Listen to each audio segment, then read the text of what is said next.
साक्षात्कार का मतलब है, दत्तात्रेय भगवान कहते हैं कि नाम और रूप और रंग जहाँ पहुँचता नहीं, रूप और रंग जाने, ऐसे परब्रह्म में विश्रांति जिसने पाया है वो जीते जी मुक्त है।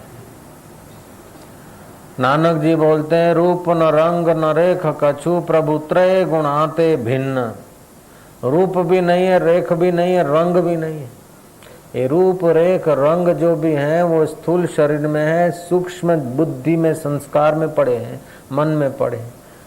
अथवा वो देवी देवता आके दिखे तभी भी माया विशिष्ट होंगे, उससे पूरी विश्रांति नहीं मिलेगी। तो ये जगत, सूक्ष्म जगत, जीव जगत और ईश्वर, ये सब माया के अंतर्गत है। साक्षात्कार क्या कि माया के पार, ये जिसकी सत्ता से जीव जगत ईश्वर दिख रहा है, उस सत्ता को मैं रूप से जो कहती हूं अनुभव करना, इसका नाम साक्षात्कार है। श्री राम। जीव की हस्ती, ईश्वर की हस्ती और जगत की हस्ती जिसके आधार से दिखती है और टिकती नहीं है। जीव की हस्ती बदलती है, जगत की हस्ती बदलती है, ईश्वर भी बदल जाते हैं, फिर भी जो अबदल आत्मा है उसको जो का त्यों जानना, इसको साक्षात्कार बोलते हैं। हकीकत में जीव का असली स्वरूप देखो तो ब्रह्म से अलग नहीं है, तरंग का असली स्वरूप देखो तो पानी से अलग नहीं है, खिलौने का असली स्वरूप देखो तो सोने का खिलौना जो है, सोने की पुतली का असली स्वरूप देखो तो सोने से अलग नहीं है। ऐसे ही हम अपने असली स्वरूप को देख लें, इसका नाम है साक्षात्कार। अभी तक अपन लोग असली स्वरूप को नहीं देख पाए हैं, इसीलिए नकली स्वरूप कई धारण किए और जैसा स्वरूप मिला नकली ऐस को मैं मान बैठे। जिस जन्म में जैसा सूक्ष्म शरीर रहा ऐसे ही विचार रहे, जिस जन्म में जैसा स्थूल शरीर रहा ऐसे ही विचार और वासना रहे, लेकिन उनके पीछे भटक भटक के युग बीत गए। कबीर जी बोलते हैं, भटक मुआ भेदू बिना पावे कौन उपाय, खोजत खोजत युग गए पाव कोस घर आए। जीव मात्र चाहता है कि थोड़ी मेहनत करूं, ज्यादा लाभ मिले, ये सबकी इच्छा है। बिना परिश्रम के, बिना मेहनत के सुख मिले। और सुख कैसा हो कि चला जाने वाला ना हो, टिकाऊ हो। तो मांग तब होती है जब कोई चीज होती है ना, तभी मांग होती है। तो ये ऐसी चीज है अपना आपा, बिना मेहनत के मिले और एक बार मिले तो कभी न जाए, इसको बोलते साक्षात्कार। तो अपने स्वरूप का, अपने आत्मा का पता चल जाना, ये बड़े में बड़ी उपलब्धि है। इसके अतिरिक्त जो उपलब्धियां हैं, सब देवी देवता खुश हो जाए, सब देवी देवताओं को बीच आपको रहने खाने जीने को मिले, तभी भी यात्रा अधूरी रहेगी। नरसिंह मेहता के वचन को फिर से दोहरा देंगे, जहां लगी आत्म तत्व चीन्यो नहीं, त्यां लगी साधना सर्व झूठी। जब तक आत्म तत्व को नहीं देखा, आत्मज्ञान नहीं हुआ, तब तक सब ठीक है, ठीक मारा भाई। कोई लोहे की हथकड़ियां है, तो कोई तांबे की है, तो कोई पीतल की है, तो कोई सोने की है, लेकिन है हथकड़ियां।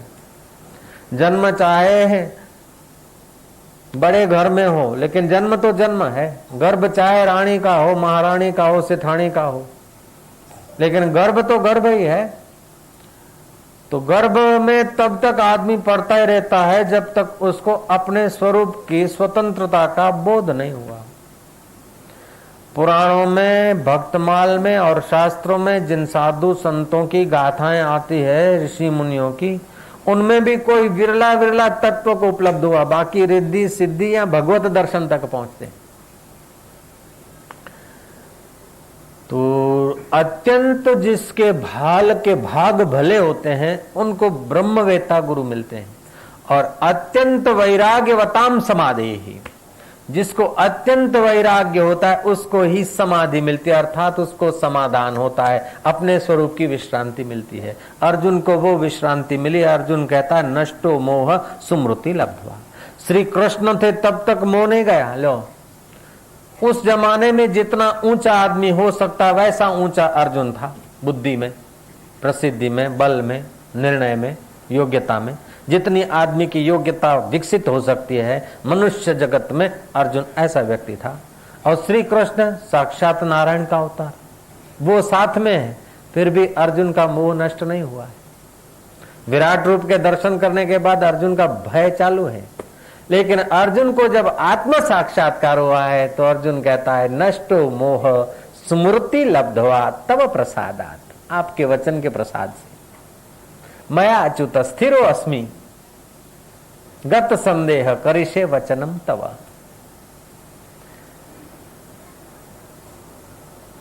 अपने स्वरूप में संदेह रहता है, मैं सचमुच चैतन्य ब्रह्म हूं, अनंत ब्रह्मांडों में व्यापक आत्मा में हूं कि नहीं, ये आखिरी समय तक संदेह रहता है।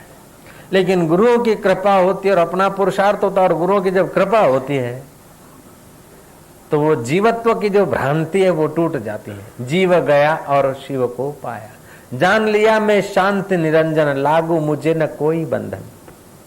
यह जगत है सारा नश्वर, मैं ही शाश्वत एक अनश्वर। दीद है दो पर दृष्टि एक है, लघु गुरु में वही एक है।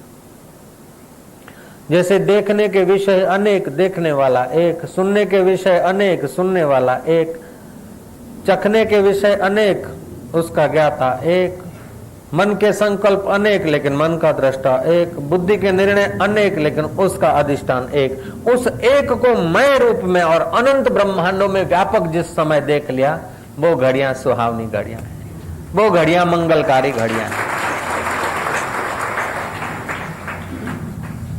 जन्म जन्म मुनि जतन कराही, जन्मों से मुनि लोग जतन करते हैं। जन्म जन्म मुनि जतन कराही, अंत राम कछु आवत नाही। रामायण कहता है जन्मों जन्मों से मुनि लोग जतन करते, लेकिन अंतिम समय राम आते नहीं। हकीकत में जो राम आते हैं न, वे राम जाते भी हैं। राम आते जाते नहीं हैं, राम केवल जाने जाते हैं। एक इंच भी वो राम हमसे दूर नहीं हो सकते। एक धागा भर का भी फासला उस राम में और तुम्हारे में नहीं है, लेकिन फिर भी आज तक मुलाकात नहीं। पानी बीच मीन प्यासी, सुन सुन बत्तियां आए मोह हंसी। हम ब्रह्म में उत्पन्न होते हैं, ब्रह्म में रहते हैं, परमात्मा में उत्पन्न होते हैं, परमात्मा में रहते हैं, परमात्मा में देखते हैं, परमात्मा में जीते हैं, परमात्मा में खाते हैं, परमात्मा में आते हैं, परमात्मा में बोलते हैं, परमात्मा में सुनते हैं, और आज तक परमात्मा का साक्षात्कार नहीं। इतना अटपटा मामला है। इस अटपटे मामले को झटपट समझा न जाए, लीलाशाह जैसे गुरु मिल जाए तो सब खटपट मिल जाए। ओम ओम ओम ओम। आओ श्रोता तुम्हें सुनाऊं महिमा लीलाशाह की, सिंध देश के संत शिरोमणि बाबा बेपरवाह। जय लीलाशाह, जय लीलाशाह, जय जय लीलाशाह, जय जय लीलाशाह। बचपन में ही घर को छोड़ा, गुरु चरण में आन खड़ा। बचपन में ही घर को छोड़ा, गुरु चरण में आन खड़ा। तन मन धन सब अर्पण करके ब्रह्म ज्ञान में दृढ़ खड़ा। तन मन धन सब अर्पण करके ब्रह्म ज्ञान में दृढ़ खड़ा। नदी पलक सागर में आई वही अगम अथापी। नदी पलक सागर में आई वही अगम अथापी। तुम्हें सुनाओ महिमा लीलाशाह की, देश के संत शिरोमणि बाबा बेपरवाह। जय जय लीलाशाह, जय जय लीलाशाह, जय जय लीलाशाह, जय जय लीलाशाह। योग की ज्वाला भड़क उठी और भोग भस्म को भस्म किया। योग की ज्वाला भड़क उठी और भोग भस्म को भस्म किया। तन को जीता, मन को जीता, जन्म मरण को खत्म किया। तन को जीता, मन को जीता, जन्म मरण को खत्म किया। नदी पलक सागर में आई वृति अगम अथापी। नदी पलक सागर में आई वृति अगम अथापी। तुम्हें सुनाओ महिमा लीलाशाह की, सिंध देश के संत शिरोमणि बाबा बेपरवाह। जय जय लीलाशाह, जय जय लीलाशाह, जय जय लीलाशाह, जय जय लीलाशाह। दुख को हरते सुख को भरते करते ज्ञान की बात जी। दुख को हरते सुख को भरते करते ज्ञान की बात जी। दुख को हरते सुख को भरते करते ज्ञान की बात जी। दुख को हरते सुख को भरते करते ज्ञान की बात जी। जग की सेवा लाला नारायण करते दिन रात जी। जग की सेवा लाला नारायण करते दिन रात जी। जीवन मुक्त विचरते हैं ये दिल है संसारी। जीवन मुक्त विचरते हैं ये दिल है संसारी। आओ श्रोता तुम्हें सुनाओ महिमा लीलाशाह की, सिंध देश के संत शिरोमणि बाबा बेपरवाह। जय जय लीलाशाह, जय जय लीलाशाह, जय जय लीलाशाह, जय जय लीलाशाह। योग की ज्वाला भड़क उठी और भोग भस्म को भस्म किया। योग की ज्वाला भड़क उठी और भोग भस्म को भस्म किया। योग की ज्वाला भड़क उठी और भोग भस्म को भस्म किया। योग की ज्वाला भड़क उठी और भोग भस्म को भस्म किया। तन को जीता, मन को जीता, जन्म मरण को खत्म किया। तन को जीता, मन को जीता, जन्म मरण को खत्म किया। नदी पलक सागर में आई वृति अगम अथापी। नदी पलक सागर में आई वृति अगम अथापी। आओ श्रोता तुम्हें सुनाओ महिमा लीलाशाह की, सिंध देश के संत शिरोमणि बाबा बेपरवाह। जय जय लीलाशाह, जय जय लीलाशाह, जय जय लीलाशाह, जय जय लीलाशाह। हम लोगों की वृत्ति, हमारे चैतन्य की वृत्ति जो है वो मन के द्वारा इंद्रियों में आती है, नदी में, और फिर संसार में बहती है। अब वो जो वृत्ति है संसार में, चाहे भोगों के पीछे घूमे, चाहे देवी देवता के पीछे घूमे, लेकिन वृत्ति बहिर्मुक्त होती है। जब गुरुओं की कृपा होती है तो नदी पलट फिर सागर में आ जाती है। नदी का उद्गम स्थान सागर है। जब तक सागर में नहीं मिलेगी तब तक टकराती रहेगी, कलकलाती रहेगी, छल छलाती रहेगी, संघर्ष करती रहेगी, कहीं रुकती रहेगी, कहीं रगड़ाती रहेगी, कहीं झगड़ती रहेगी। लेकिन सागर में जाएगी तो नदी नदी नहीं रहेगी, सागर हो जाएगी। ऐसे ही हमारी वृत्ति कभी रूप में टकराती, कभी शब्द में, कभी स्पर्श में, कभी भूत में, कभी भविष्य में, कभी कल्पनाओं में, कभी मनोराज्य में, कभी निंद्रा में, कभी तंद्रा में, कभी भलाई में, कभी बुराई में, कभी अधः कभी उधः। ये जीव 84 लाख योनियों में भटकता रहता है। लेकिन गुरुओं की जब कृपा होती है तो ये वृत्ति जो है इंद्रियों के द्वारा ऐहिक जगत की भ्रांति छोड़कर अपने स्वस्वरूप में मिल जाती है। स्वस्वरूप में मिल जाती तो फिर उसको जन्म मरण खत्म हो जाता है, फिर उसकी अविद्या निवृत्त हो जाती है। तो एक परब्रह्म परमात्मा है, उसको न जानना उसका नाम है अविद्या, अज्ञान। तो उसको कारण शरीर बोलते हैं। कारण शरीर है तो फिर सूक्ष्म शरीर बनता है। सूक्ष्म शरीर है तो उसकी डिमांड जो है, देखने की इच्छा, सुनने की इच्छा, बोलने की इच्छा, खाने की इच्छा, तो फिर स्थूल शरीर बनता है। अब स्थूल शरीर बनता है तो फिर स्थूल भोग बनते हैं। स्थूल शरीर से स्थूल भोग भोगते भोगते भोगते भोगते भी सूक्ष्म शरीर को लगता है कि इसी में सुख है, इसी में सुख है। जहां से अपना सुख स्वरूप निकला वहां वो भूल गया। कारण शरीर जो पड़ा है, अविद्या जो पड़ी है, पर्दा जो पड़ा है, तो अपने असली स्वरूप को नहीं जानता। ये बात आपको जरा सूक्ष्म लगेगी, लेकिन आज के दिन इतना गर्मी सर्दी तूफान सहन के इतर पहुंचे और आज के दिन ये बात न बताएं तो फिर कब बताएंगे, और तुमको न बताएं तो किसको बताएंगे।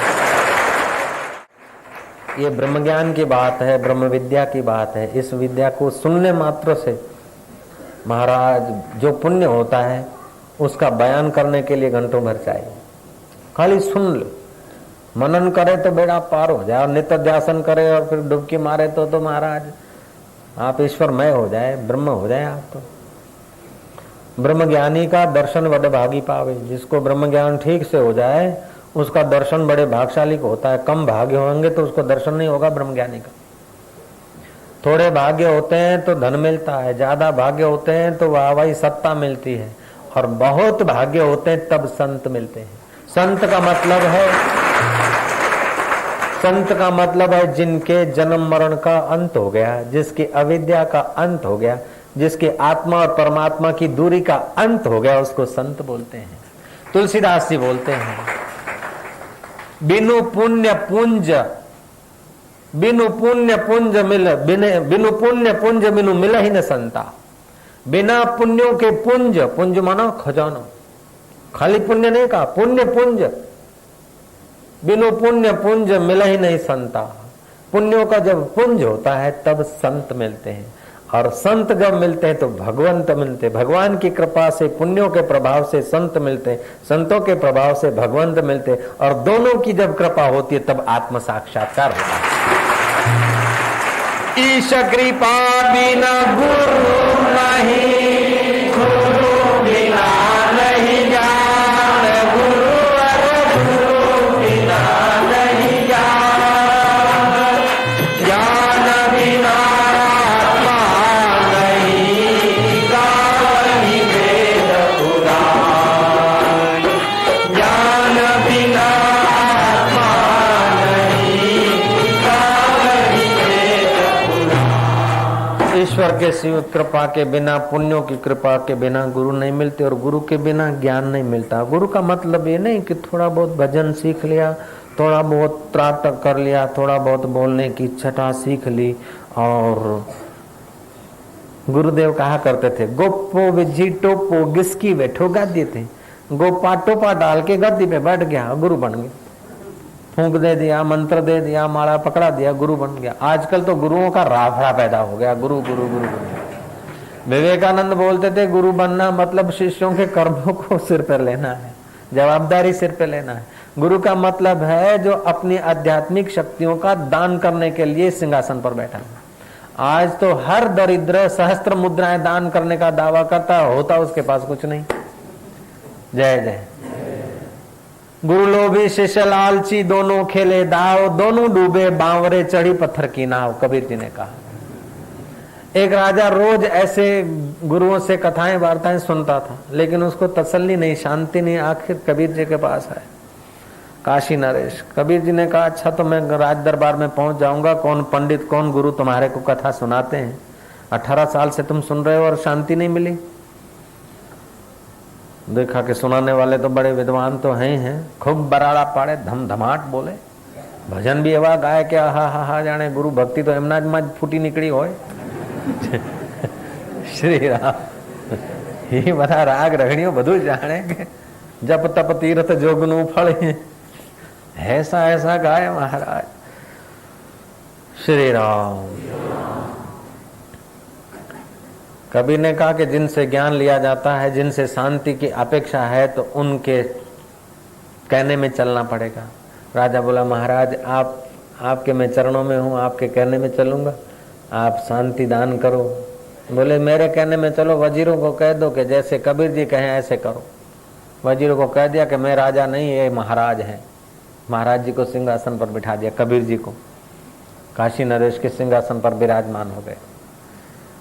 अच्छा, बोले वजीरों में तुमको हुक्म करता हूँ कि जो कथा वो सुना रहा है ना पंडित, उसको एक थंबे से बांध दो और राजा को दूसरे थंबे से बांध दो।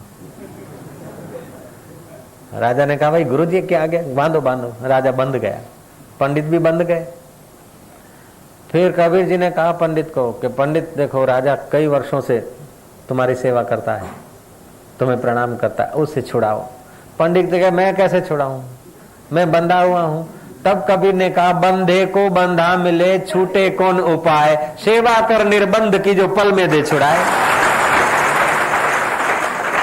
जो स्थूल शरीर में बंधा है, सूक्ष्म शरीर में बंधा है, विचारों में बंधा है, कल्पनाओं में बंधा है, ऐसों को तो हजारों वर्ष उनको सुनते रहो, सुनाते रहो, महाराज कुछ काम नहीं होगा। બંધે કો બંધા મિલે, છૂટે કોણ ઉપાય। એ પેલો એક થાંભલે બાંધેલો છે અને તું બીજા થાંભલે બંધાયેલો છે। હવે પેલો તને છોડાવે તો શे છોડાવશે? પહેલા તો એને છૂટવાનું કરો કે। ऐसे जीव हकीकत में किसी कल्पना में, किसी धारणा में, किसी मान्यता में बंधा हुआ होता है। पहले तो तमस में बंधता है, महिषासुर आदि में।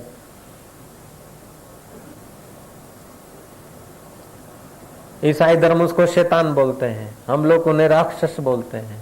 पारसी धर्म अपना कुछ और नाम लेता है, लेकिन ये आसुरी भाव जो है ना, उनमें आदमी बंध जाता है। आसुरी भावों से निकलता है तो राजस भावों में बंध जाता है।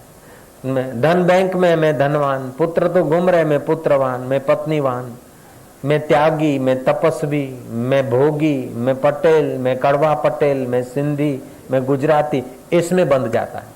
उससे थोड़ा आगे निकला तो मैं कुछ नहीं मानता, मैं ये जात पात नहीं मानता, मैं किसी पंथ में नहीं मानता, मैं न मानने वालों में बंध जाता है। फिर जयराम जी की તમારી કઈ પાર્ટી છે કે કે आप फलानी पार्टी, आप फलानी पार्टी, क्या आपने कोई पार्टी ना के जे कोई पार्टी ना होए, जे कोई पार्टी में ना मानता होए, ए बधा जे होए कोई पक्ष में ना होए, बधा भेगा मळो कि आ निष्पक्ष, निपक्ष भी पक्ष तो है और क्या है। अपक्ष छे, कोई पक्ष नहीं, अपक्ष, अपक्ष भी एक पक्ष है।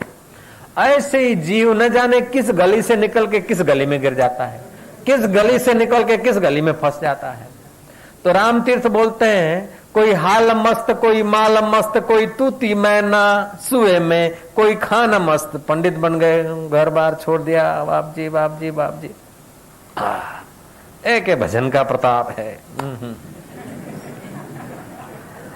कोई खाने पीने में फंस जाता है, तो कोई माल मिलकत में फंस जाता है, तो कोई पद प्रतिष्ठा में फंस जाता है। कोई हाल मस्त, अमुक स्थिति हाल, घरનું ઘર છે, વાડી છે, લાડી છે, લીલા લહેર છે, મેચ જોઈ આયા, મજા છે, ટીવી ચાલુ કરે, આનંદ છે મારે તો। છોકરો નોકર આપી ગયો, આઈસ્ક્રીમ આપી ગયો, એસી ચાલે છે, મારે તો કે આનંદ છે, આનંદ છે, બસ ગુરુજીની કૃપા છે, આનંદ આનંદ છે। वो कहीं न कहीं रुक गया। जय जय। कोई हाल मस्त, कोई माल मस्त, माल सुविधा सगवड़ में मस्त, लेकिन ये सगवड़ की मस्ती है, आत्मा की मस्ती नहीं है। जय जय। वो वैकुंठ की मस्ती है, स्वर्ग की मस्ती है, धन की मस्ती है, लेकिन ये असली मस्ती नहीं है। ये संयोग जन्य मस्ती है, निसंयोग मस्ती नहीं है, स्वतंत्र मस्ती नहीं है। कोई हाल मस्त, कोई माल मस्त, कोई तूती मैना सुए में पोपट। हाय सीताराम बोले छे, पण કેટલી વાર કાં તો ઈ જતો રહેશે, કાં તું જતો રહીશ, વળી પાછો જન્મવું નરવું। સોનાનું પિંજરું છે ને પોપટ કેવું બોલે? ઓ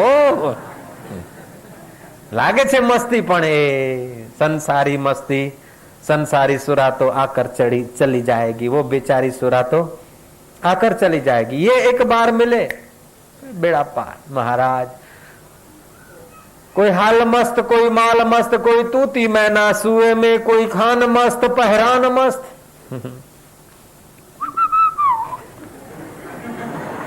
लेकिन ये मस्ती भी टिकाऊ नहीं है। कोई खान मस्त पहरान मस्त, कोई राग रगिनी दोहे में। ओ शायरी आती है फर्स्ट क्लास, कोई दोहे आ रहे, कोई राग रगिनी आ रहे। हे वाणिया रे वाणिया रे ई तो बात तू छे अगम निगम नु रे जियो जियो जियो रे पेलो के हरे हरे दे धमाधम करके ए तंबुरा ने मंजीरा नु सुख जे आत्म सुख नथी ले।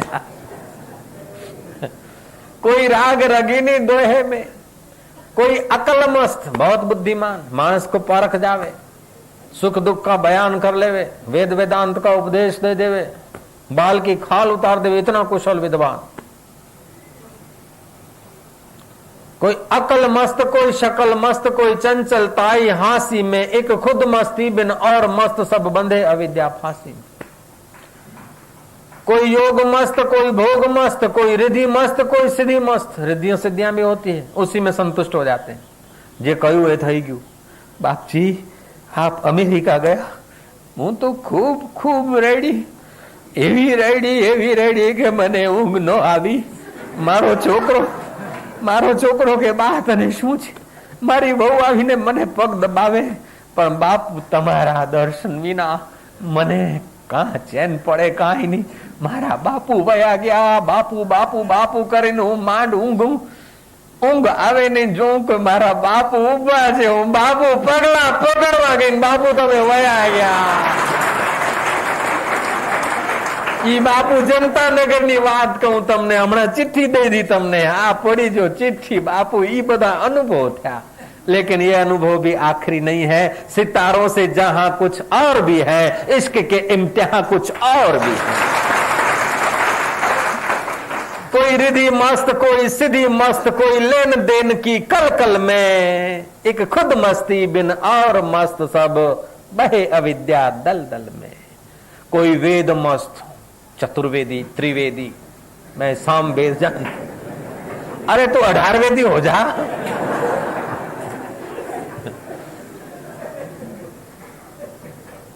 कोई वेद मस्त की तेब मस्त, कोई मक्का में, कोई काशी में। हम मक्के जाएंगे, मैं तो 2 बार मक्के गया, मैं तो 1 बार। अपने तो मक्के में ही रहते हैं, तो मक्के में तो क्या रहे, मक्के में और हजारों लाखों आदमी रहते हैं। मैं मक्का करके आया हूँ, मक्का में जाऊंगा, मैं काशी में जाऊंगा। काशी में लाखों लोग रह रहे हैं, मक्का में लाखों लोग रह रहे हैं।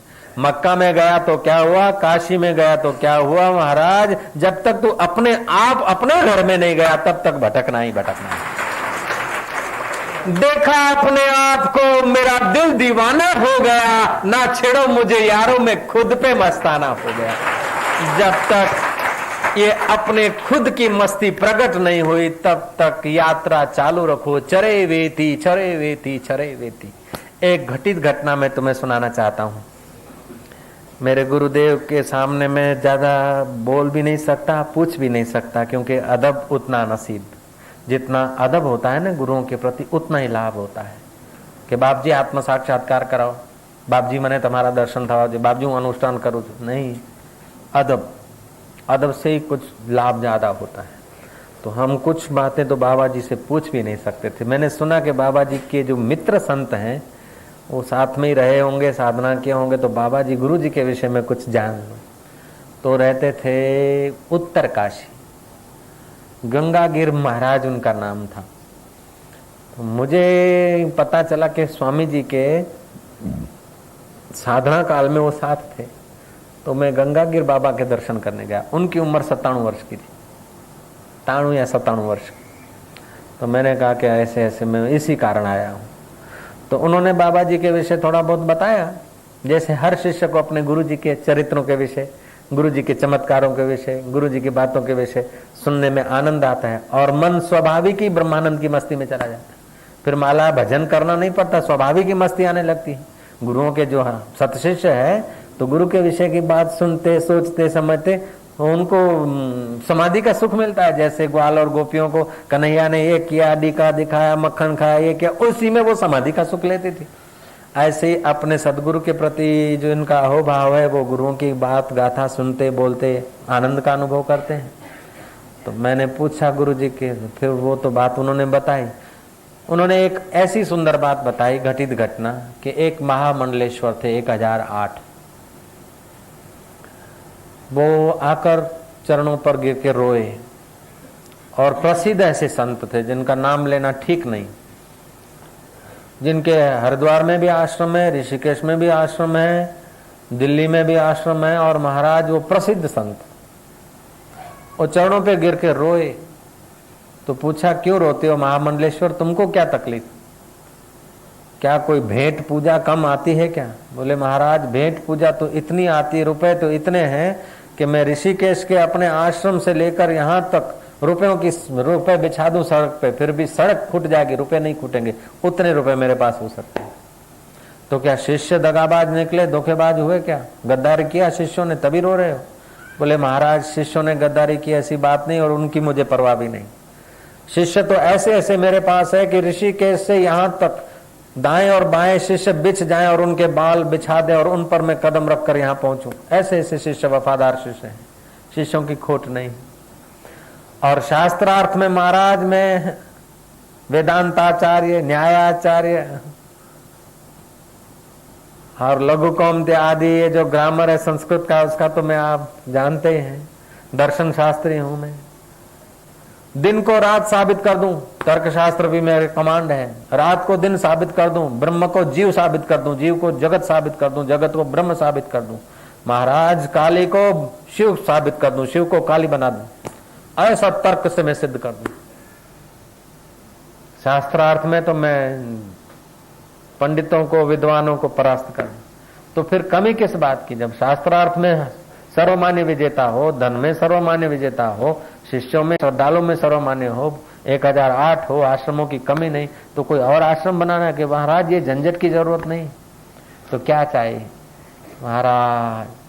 लोग तो मुझे महामंडलेश्वर 1008 स्वामी फलाना फलाना गिरी महाराज बोलते हैं, लेकिन शास्त्र में सुना है कि तरति शोकम आत्मविद, आत्म साक्षात्कार का रस नहीं आया। मैं वेदांत पर प्रवचन खूब करता हूं, जय जय हैवा बराड़ा पाड़ी पाड़ी बोल छो कि हामे वालों समझे के बस ये बराबर છે, પણ महाराज हृदय की ठार विश्रांति नहीं। तब उस महामंडलेश्वर को बताया गया कि अब शिष्यों को मत बताओ कि मैं फलानी जगह हूं, यहां से हिमालय के अमुक गांव में अमुक कोई अच्छी जगह लगे, गांव से 2-3 माइल दूरी पर एक झोपड़ी बनाओ, जो सुना है, सोचा है, समझा है, उसको अपने आप में बिठाओ। साल भर आत्म अभ्यास करके, नित्याध्यासन करके तत्व का साक्षात्कार करो। महामंडलेश्वर या आश्रम साथ में चलेंगे नहीं, महल माड़ियां साथ में चलेंगे नहीं, शिष्य साथ में चलेंगे नहीं, तुम्हारी समझ, तुम्हारी निष्ठा ही तुम्हारे साथ चलेगी। जय जय। और उस मंडलेश्वर ने ऐसा ही किया और किसी को खबर नहीं दी, और गांव के बाहर किसी दूरी पर अज्ञात अनजाना सा साधारण आदमी होकर वो मंडलेश्वर साल भर रहा, तब उसे ब्रह्म साक्षात्कार हुआ। जब इतना महामंडलेश्वर साल भर परिश्रम करने के बाद उसका वेदांत उसके हृदय में जमा, तब ये बात याद आती है। तो गुरु लोग ऐसे ऐसे कृपालु होते हैं कि जरा सा पंचदशी का 7वां प्रकरण चालू करा के थोड़ी सी रहमत कर दी, हो गई रहमत तेरी सतगुरु रहमत। ओम ओम ओम ओम।